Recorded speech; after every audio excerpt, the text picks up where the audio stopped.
Antologi Pembacaan Firman Tuhan yang Maha Kuasa.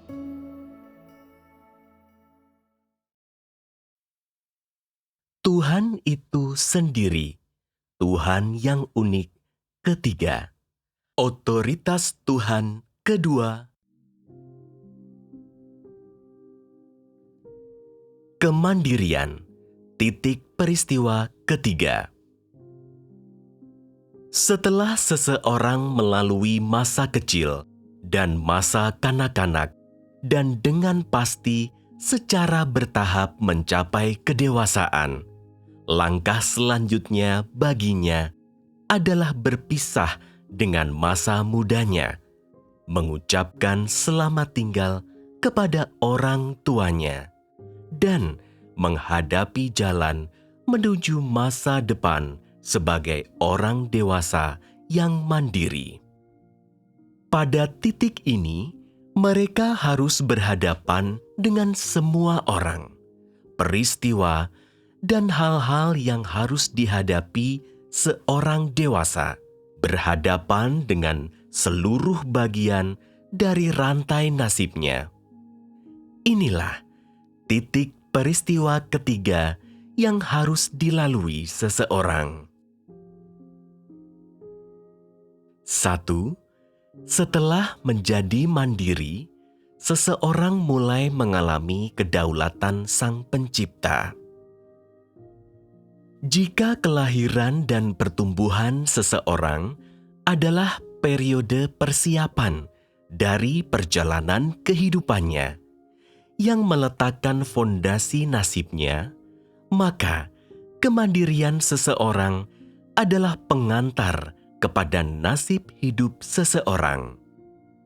Jika kelahiran dan pertumbuhan seseorang adalah kekayaan yang ia kumpulkan untuk nasib hidupnya, maka kemandirian seseorang adalah ketika ia mulai menghabiskan atau menambah kekayaan tersebut.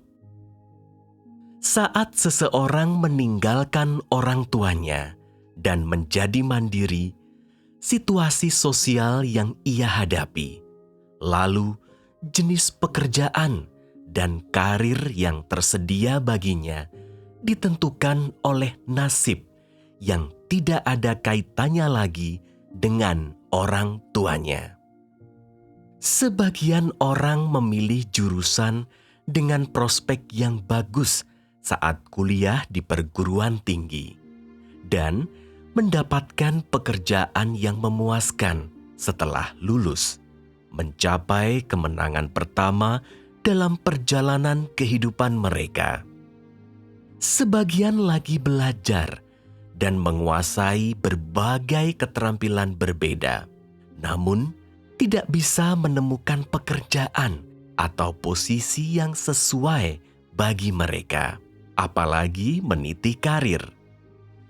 Pada perjalanan kehidupan mereka gagal pada setiap tikungan, tertimpa berbagai kesulitan, prospek mereka suram, dan kehidupan mereka tak menentu. Sebagian orang sangat rajin dalam studi mereka, namun kehilangan semua kesempatan untuk meraih jenjang pendidikan yang lebih tinggi, seakan sudah ditetapkan untuk tidak pernah mencapai kesuksesan. Cita-cita pertama dalam perjalanan kehidupan mereka menguap begitu saja ke udara.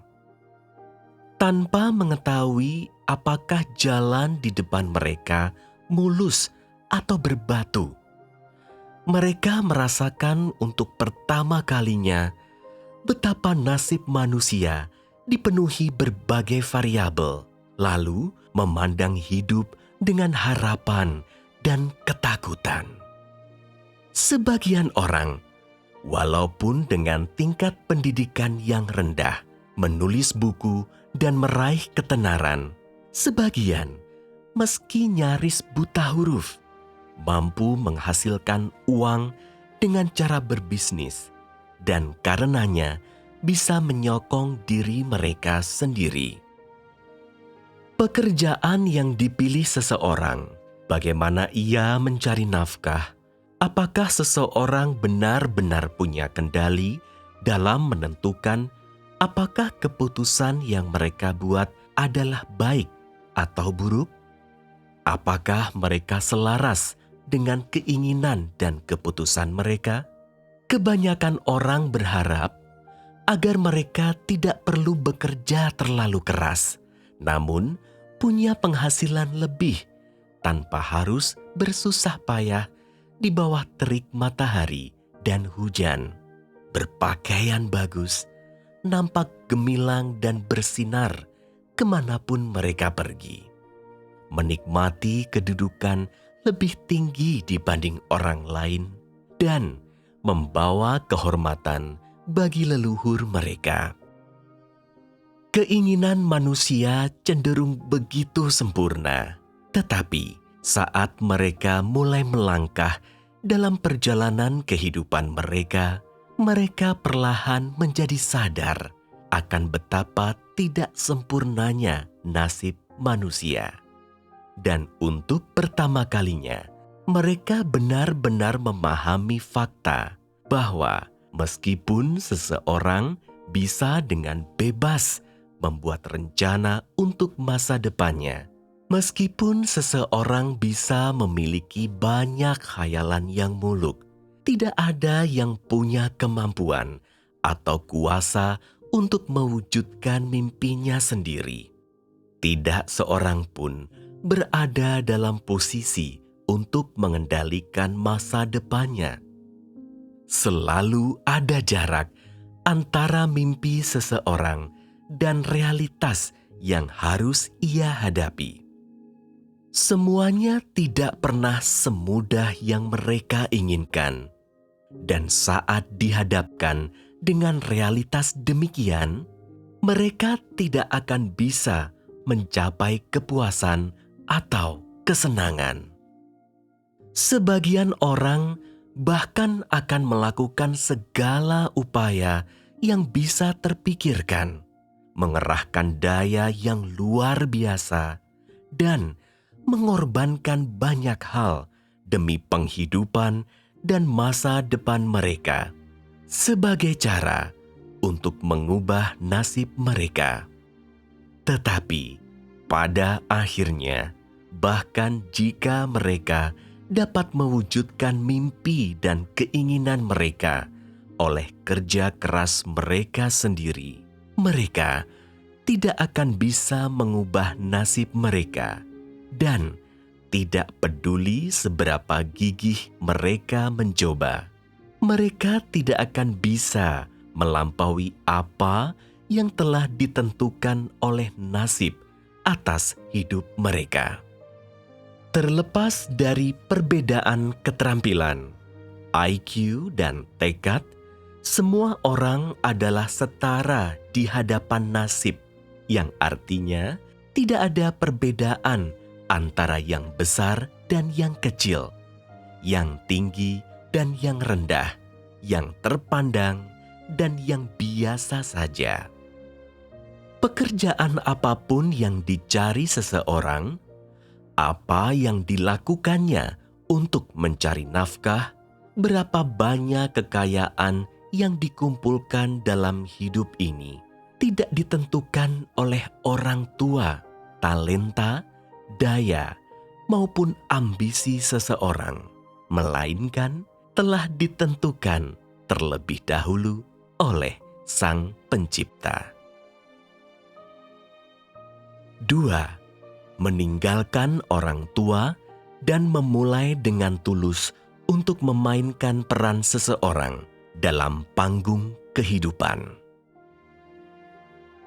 Saat seseorang mencapai kedewasaan, ia bisa meninggalkan orang tuanya dan menapaki jalannya sendiri.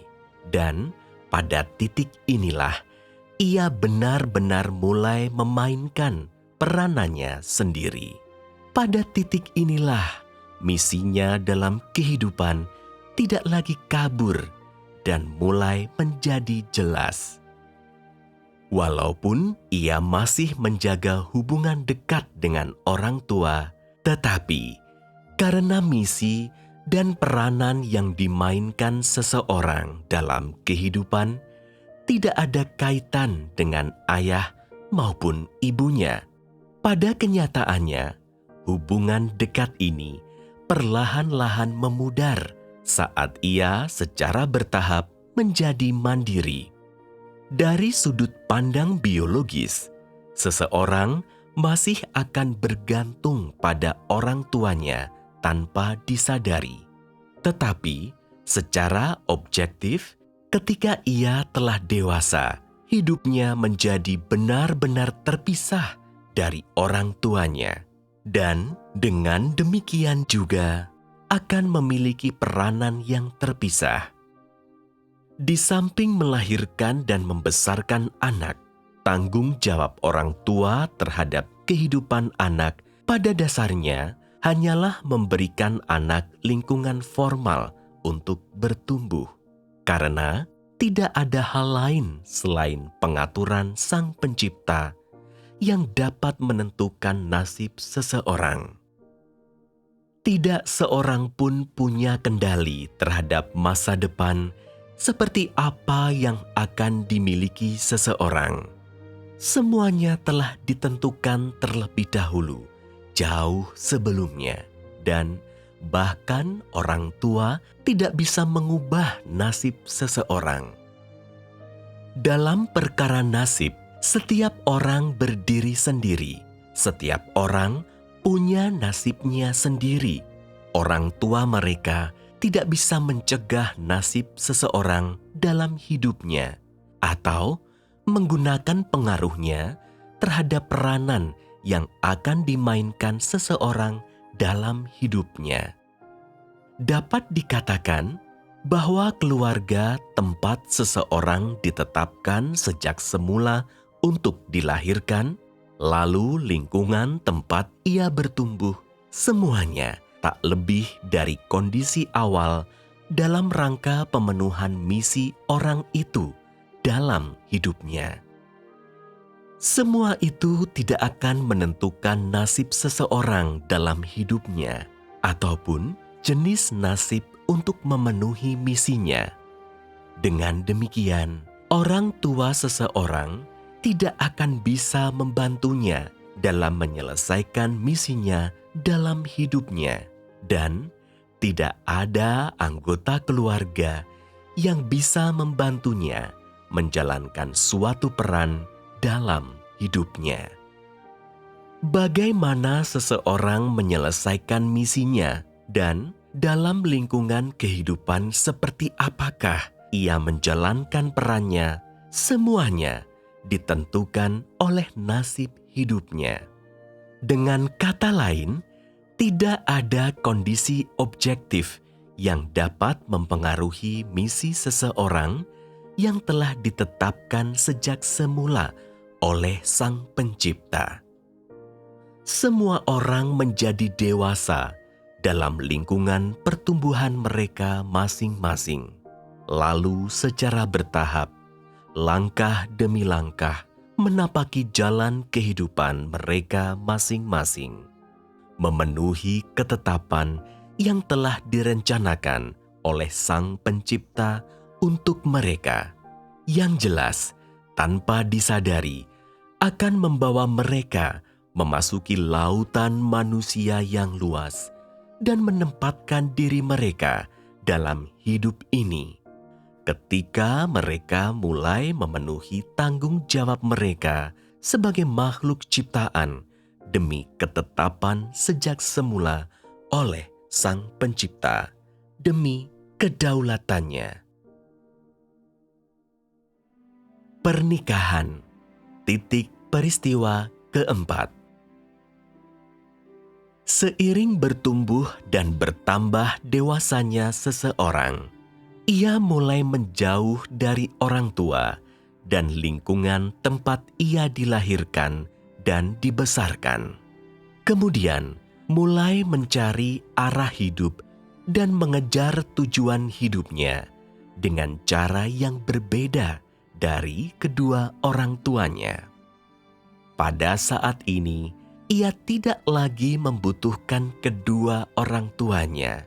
Yang ia butuhkan adalah pasangan untuk menghabiskan hidup dengannya, seorang teman hidup, orang yang nasibnya akan terjalin erat dengannya.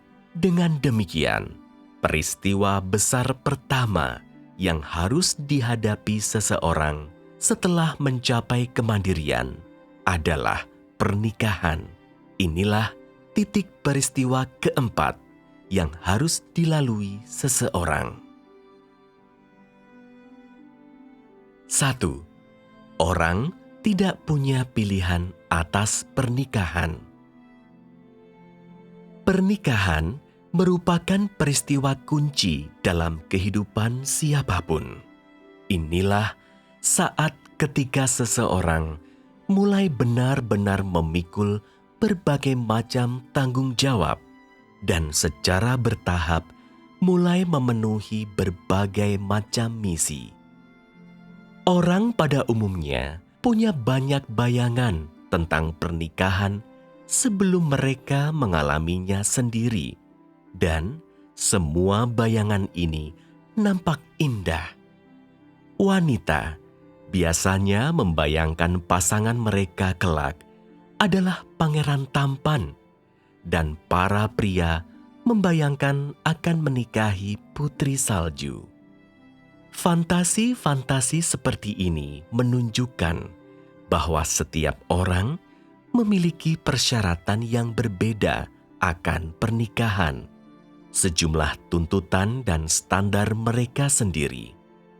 Walaupun di zaman kejahatan ini, orang-orang makin sering dibombardir dengan ide-ide yang keliru tentang pernikahan yang menciptakan lebih banyak persyaratan tambahan dan menimbulkan beban, serta perilaku ganjil.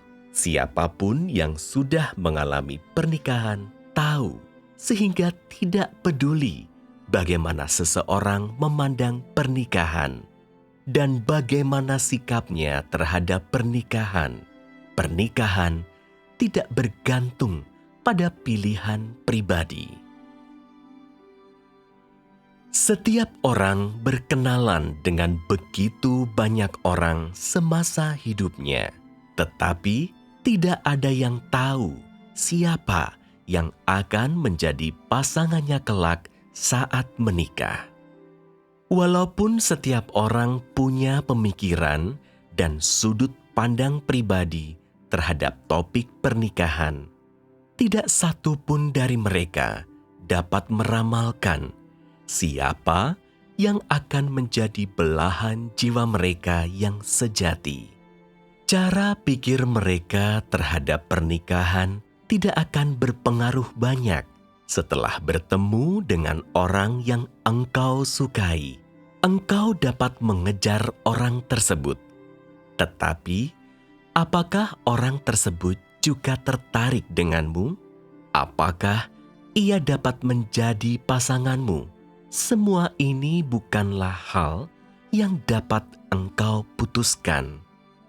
Objek kasih sayangmu tidak mesti menjadi orang yang akan berbagi hidup denganmu.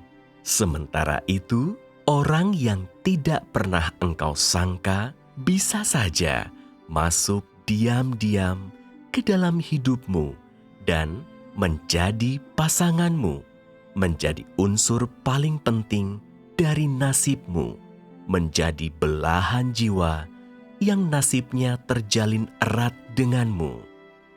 Dengan demikian, walaupun ada berjuta-juta pernikahan di dunia, semuanya berbeda satu dengan yang lain. Ada pernikahan yang tidak memuaskan, ada yang bahagia, ada yang dari timur ke barat, ada yang dari utara ke selatan, ada yang pasangan sempurna, ada yang kedudukannya setara, ada yang harmonis dan bahagia, ada yang pedih dan sedih, Ada yang membuat orang lain iri, ada juga yang disalahpahami dan dicemooh, ada yang dipenuhi sukacita, ada yang dipenuhi air mata dan duka.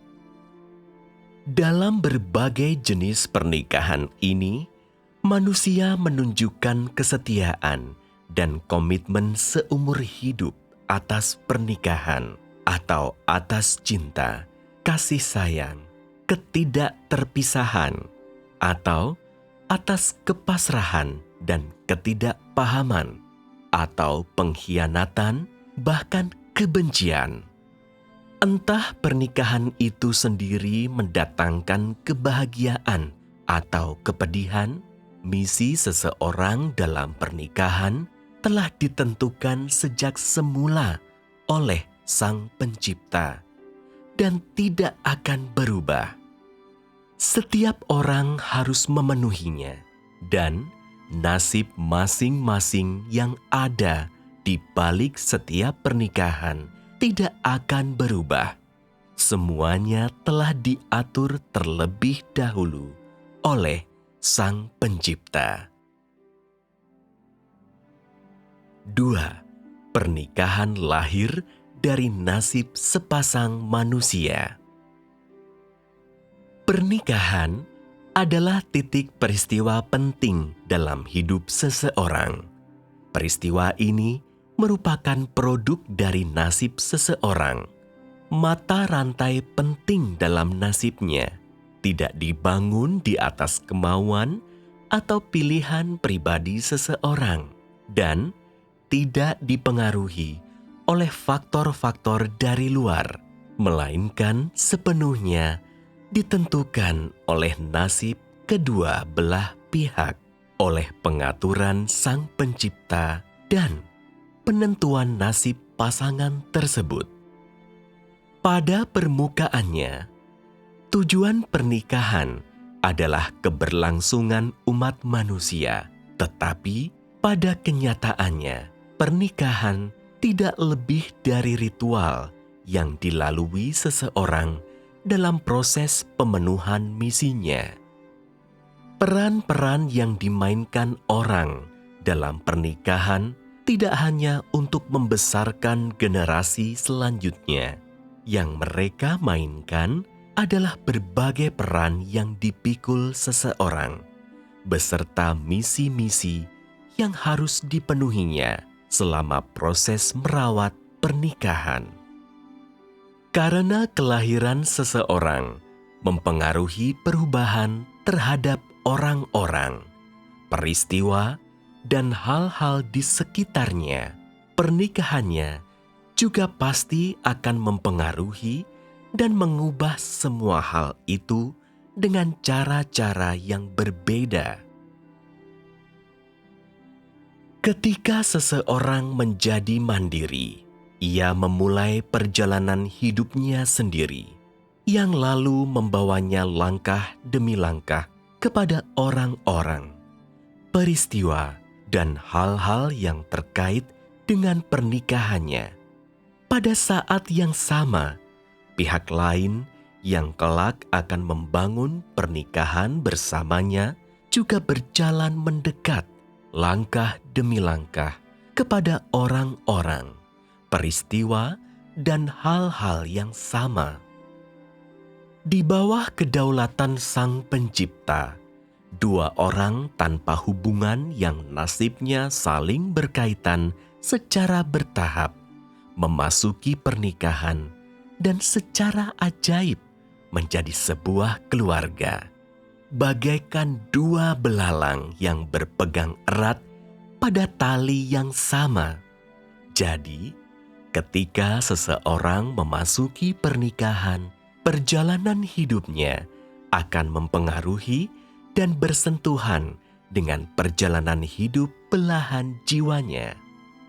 Begitu juga sebaliknya, perjalanan hidup pasangannya akan mempengaruhi dan bersentuhan dengan perjalanan hidupnya.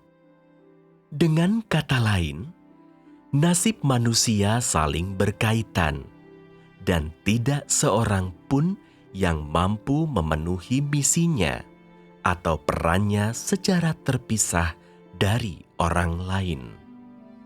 Kelahiran seseorang terjadi di atas sebuah rantai pertalian yang sangat besar.